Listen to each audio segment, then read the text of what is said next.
दो क्रमागत धनात्मक पूर्णांक ज्ञात कीजिए जिनके वर्गों का योग 365 हो। तो पहले हमें पूर्णांक नहीं मालूम है तो हम मान लेंगे, माना दो क्रमागत धनात्मक पूर्णांक आपके a और a+1 है।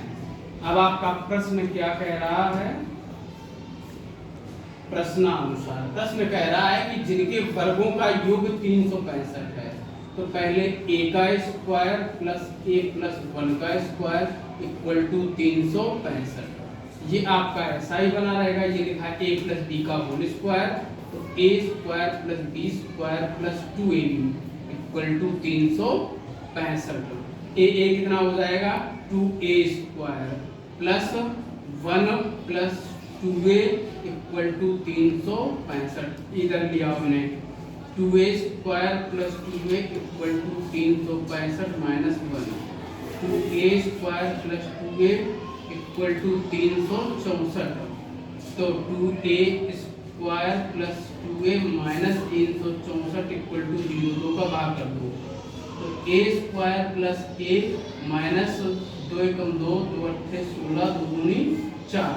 कितना आ गया ये? अब देखो आपके पास क्या बना जाके a square plus a minus 182।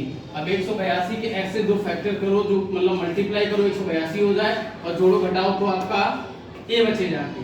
तो a square plus 14 a minus के 13 a माइनस के 182 इक्वल टू 0।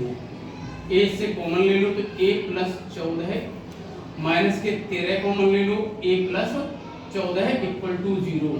एक में आ जाएगा a प्लस 14, एक में आ जाएगा a minus 13 equal to 0।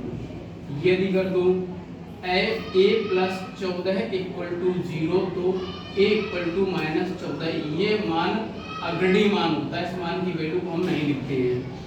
a minus 13 equal to 0, तो a इक्वल टू 13 है। देखो पहली वैल्यू हमारी कितनी आ गई? पहला क्रमागत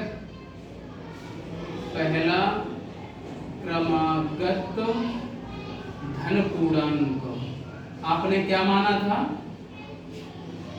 a माना था, तो a इक्वल टू कितना आ गया आपका? 13। इसी प्रकार आपका दूसरा क्रमागत धन पूर्णांक